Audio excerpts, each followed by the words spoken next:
何か。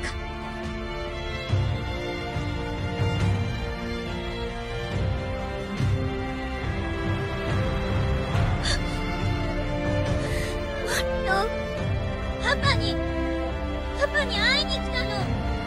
自分であのメガネの女を探し出して直接聞くしかないでしょ。それから私の心の中分かりっこない。ずっと離れ離れなのにさ、あなたは私の家族じゃない。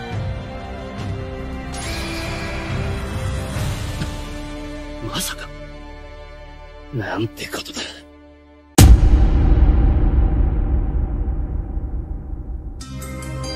Uchiha adalah salah satu dari 4 klan bangsawan dari Konoha. Terkenal sebagai yang terkuat di desa karena saringan mereka dan kehebatan alami dalam bertarung.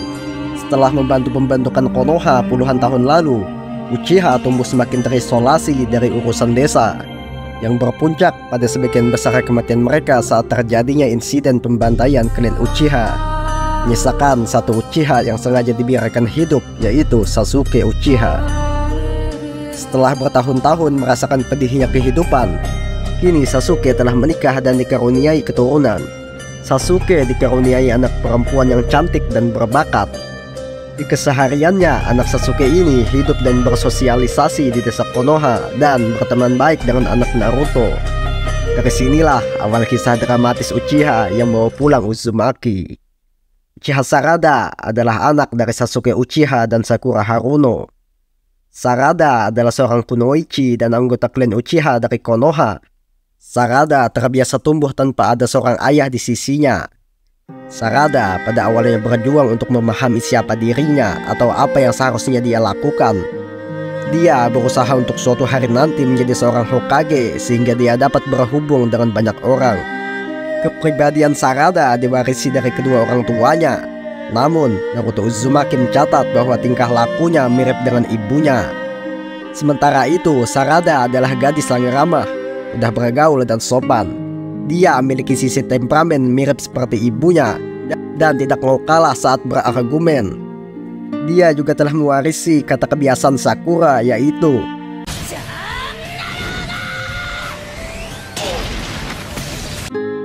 seperti ayahnya, ia memiliki sikap penyendiri dan tenang, kecuali diprovokasi. Sarada memiliki keterikatan dekat dengan orang tuanya, yang dia panggil dengan papa dan mama. Meskipun terpisah dari ayahnya selama bertahun-tahun, tidak seperti kelakuan orang tuanya di masa kecil mereka, Sarada tidak pernah terlalu percaya atau terobsesi dengan anak laki-laki, tapi memiliki sifat sederhana dan memperlakukan teman sekelasnya dengan baik, terutama Chocho Akimichi dan Boruto Uzumaki. Meskipun Sarada sering bertengkar dengan Boruto dan bersaing dengan dia, mereka adalah teman dekat dan Sarada sangat peduli dengannya. Sarada bahkan mendorong ayahnya untuk membuat Boruto menjadi muridnya setelah dia menyaksikan usaha Boruto untuk mencoba mempelajari Rasengan. Dan Sasuke akhirnya memutuskan untuk menerima Boruto sebagai muridnya, dan sontak pernyataan itu membuat Sarada bersemangat. Setelah Boruto memberitahu Sarada bahwa ia akan melindungi Sarada ketika menjadi Hokage nanti, Sarada tersipu malu sambil menatap Boruto dengan takjub karena pada saat yang sama Boruto mengatakan bahwa ia ingin menjadi seorang ninja seperti Sasuke.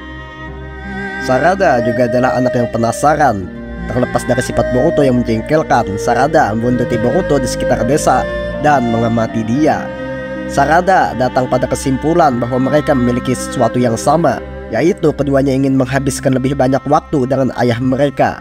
Sarada juga memiliki rasa hormat yang besar untuk Naruto, dan itu menjadi kekagumannya, dan baginya inilah dasar tujuannya untuk menjadi Hokage. Sudah banyak kejadian-kejadian bahkan ancaman besar yang terjadi dalam animenya. Kejadian dan ancaman yang disuguhkan sangat beragam. Tapi di anime Boruto episode 287, kita akan disuguhkan awal ancaman besar dan unik untuk seluruh dunia shinobi. Quote di anime Boruto adalah orang yang arogan. Dia secara natural juga orang yang pendendam dan sangat setia dengan Ishiko Otsutsuki. Bahkan dengan rela ia menerima pembatas yang dipasang oleh Amado demi keamanan Jigen.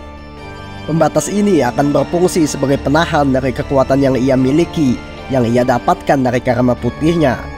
Quote juga terlihat sangat murka ketika Ishiko Otsutsuki tewas dalam pertarungan melawan Naruto, Sasuke, Boruto, dan Kawaki. Ia juga memberikan sumpah serapah kepada Kawaki yang menurutnya tidak bersyukur karena sudah menjadi vessel atau wadah yang sempurna bagi Isshiki Otsutsuki. Ketika Isshiki Otsutsuki menghampirinya saat sedang menjaga Yubi, Isshiki mengatakan bahwa Kot merupakan satu-satunya orang yang mewarisi mimpi Otsutsuki. Ia patuh terhadap hal itu dan akan membalaskan dendam kematian Isshiki kepada orang-orang yang sudah membunuhnya. Kot bukanlah orang yang bertindak secara sembarangan. Dia bisa membuat sebuah strategi dan rencana ketika hendak melakukan sebuah misi. Kot tahu bahwa menyerang Konoha secara frontal merupakan hal yang beresiko. Sadar akan hal ini, Kot justru meminta bantuan kepada Eida untuk membuat strategi bagaimana caranya menghancurkan Konoha. Sejak mewarisi mimpi Isshiki, Kot sudah memutuskannya untuk melanjutkan mimpi Isshiki, yakni dengan menumbuhkan pohon dewa yang nantinya akan menyerap semua energi di bumi dan memanen buah cakra untuk berevolusi. Eida merupakan karakter yang memiliki kekuatan yang ditakuti saat ini. Kita juga mengetahui kalau kekuatannya ini dapat memanipulasi seluruh manusia mencintai dirinya. Namun tidak berlaku bagi Otsutsuki dan saudara kandung. Kini Eida justru tertarik dengan Kawaki yang sudah menyimpan DNA Otsutsuki. Namun pada manga Boruto chapter 62, Kot malah justru mencoba membunuh Kawaki yang Eida anggap sebagai cinta sejatinya. Eida sempat khawatir dengan tindakan gegabah yang Kot lakukan. Pertanyaannya, apakah Eida akan kecewa dengan Kot dan segera mengkhianatinya? Lantaran sebelumnya Kot sudah berjanji kepada Eida bahwa dirinya tidak akan membunuh Kawaki. Tetapi saat ini dia berencana untuk menculik Kawaki dan malah justru melukai dan hampir membunuhnya. Dengan begini akan ada potensi di mana Eida malah akan justru mengkhianati Kara karena Kot tidak bisa menepati janjinya. Hal yang dapat dipastikan saat ini adalah hubungan Eida dan Kot yang tengah retak. Keadaan tersebut tentunya dapat digunakan Konoha untuk menggulingkan Kara jika mereka mengetahuinya. Akhirnya di manga Boruto chapter 80, kita diperlihatkan bahwa Eida benar-benar membelot dari Kot. Ini berakar dari bujuk rayu Shikamaru yang menyatakan kalau Eida bersekutu dengan Kot, maka ia akan menjadi musuh Konoha. Namun ancaman Shikamaru tersebut bukanlah alasan utama Eida mengkhianati Kot. Tapi ada perkataan Shikamaru lainnya yang mampu merubah cara pandang Eida. Shikamaru berhasil membujuk Eida untuk berpihak kepada Konoha dengan janji mendekatkan dirinya dengan Kawaki. Itulah alasan Eida mengkhianati Kot, karena ia sudah mendapat undangan dari Konoha lewat mulut Shikamaru agar bisa lebih dekat dengan Kawaki. Di manga Boruto chapter 79 diperlihatkan Kawaki yang menjadi buronan warga Konoha karena mengurung Naruto dan Hinata ke dimensi lain. Sampai di momen dimana Kawaki kelelahan kehabisan cakra, Eida yang memiliki mata Senrigan tentunya sangat panik dan buat dia langsung bergegas menuju tempat Kawaki. Uniknya, tanpa membutuhkan waktu yang lama, Eida bisa langsung menemukan pria idamannya. Di sini Kawaki terlihat frustasi dan mengeluarkan unek-uneknya di hadapan Eida. Tiba-tiba kedua tangan Eida memegang wajah Kawaki sambil mengeluarkan aura cakra. Mereka berdua langsung terbang ke tengah di atas bentukan bulan sabit dari efek kekuatan itu. Tidak lama kemudian, aura cakra bulan sabit itu meledak dan anehnya tidak menimbulkan bekas apa-apa di area sekitarnya. Sejak ledakan itu terjadi, situasi menjadi aneh yang membuat takdir Boruto dan Kawaki menjadi berbalik. Boruto sudah dipastikan menjadi buronan satu dunia. Pasalnya Kawaki membuat fitnah dan menyuruh Eida untuk memberitahu Shikamaru kalau Boruto telah membunuh Naruto. Sontak, Shikamaru menyuruh pasukannya untuk mengejar Boruto hidup atau mati. Ternyata di chapter kali ini jelas kalau Sasuke juga terkena omnipotent Eida. Kita diberitahukan kalau hanya dua orang saja yang tidak terpengaruh omnipotent, yaitu Sarada dan Sumire. Sarada mohon kepada papanya untuk membantu Boruto melarikan diri dari kejaran para shinobi. Sontak Sasuke merasa bingung dengan apa yang dikatakan putrinya. Kenapa harus membantu Boruto?